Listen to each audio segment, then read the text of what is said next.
Okay, so try and picture this. Streets just absolutely packed with people, right? Thousands, all gathered for one person. It's a really powerful sight. You feel that energy, that display of respect, of loyalty. Today we're doing a deep dive into an event that, well, it captured that feeling perfectly. Yeah, it really did. And what's truly fascinating, I think, is how a single moment can, spark such huge collective emotion. Yeah. We're focusing on the recent gathering in Birmingham for Ozzy Osbourne, the Prince of Darkness, of Yeah. course. That name itself sort of encapsulates his whole vibe, doesn't it? That rebellious spirit. We're looking at what this event tells us about the connection, that almost visceral link he has with his fans. Exactly. And what we're really trying to get at today isn't just the bare facts of what happened. It's the human story underneath it all, the powerful stuff. Our insights are coming mainly from a Sky News report. The title was Aussie Osborne. Thousands of fans flood streets of Birmingham to pay their respects. And I think for you, the listener, exploring the power of music, of fandom, well, it's pretty compelling stuff. So the scene was set very recently, Wednesday, July 30th, 2025, in Birmingham. And on that day, Ozzy Osbourne took what Sky News described as his final tour of the city. But it wasn't like a concert tour or a typical public appearance. It was something different. Right, exactly. And the real heart of it, the central moment described in the report, was when Ozzy's family arrived. His wife Sharon and their children Jack, Kelly, and Amy. They stopped at the iconic Black Sabbath Bridge. That spot is just so key. It's pivotal because it became this focal point for fans leaving tributes. It created this visible, almost tangible symbol of their admiration. It's way more than just a bridge. It's like a landmark of their shared history. Yeah. You know? hmm And what really hit home reading the report was the scale, just the sheer scale of it. Thousands of fans. They didn't just show up, they thronged the streets, Sky News said. It created this living tapestry of respect, of admiration. It sounds incredible. The report also mentioned the mix of people. You had lifelong fans, decked out in Black Sabbath gear. Yeah. And then younger generations too. Some even brought their kids along. So it wasn't just nostalgia. It felt more like a communal thing, like passing a torch, maybe. Hmm. A testament to this enduring cultural line. That brings us to something really crucial, I think. It's not just the music, though the music is huge, obviously.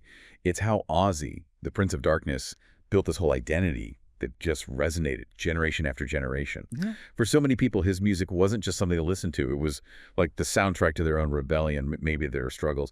It created this almost tribal sense of belonging. And that's rare. Few artists achieve that. Right, that shared feeling. Exactly. Yeah. That shared experience, often forged, maybe on the fringes a bit, that's what drew thousands to Birmingham that day.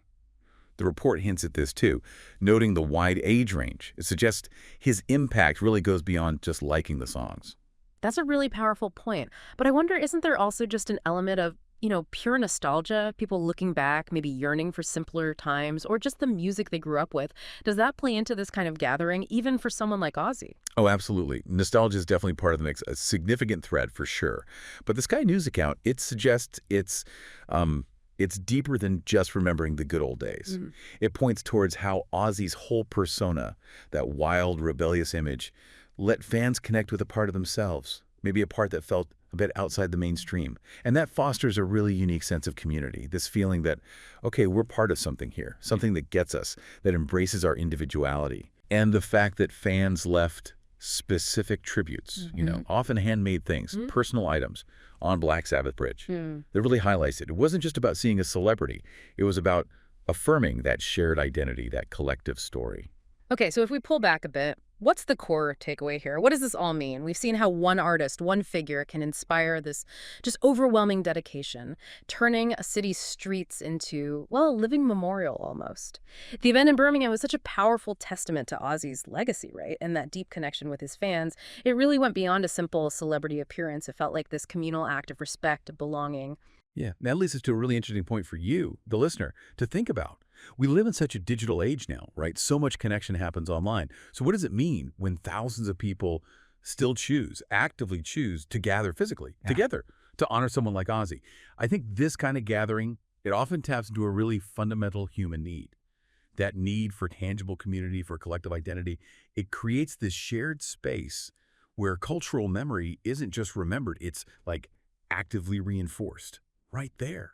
Together, it sort of transformed the city's streets, didn't it, into this temporary sacred space, almost like a modern pilgrimage site for fans, a place to affirm who they are together and pay homage not just to a star, but maybe to a whole cultural chapter they shared. That's a great way to put it, Yeah. a modern pilgrimage site. And maybe as you, the listener, reflect on that, think about other cultural figures. Who else commands that kind of devotion, that visible public outpouring? What are the common threads, do you think? Is it that deep sense of identity, that shared experience, the ritual of gathering? What allows certain individuals to forge these incredibly lasting, powerful bonds with their audience? Something to maybe mull over.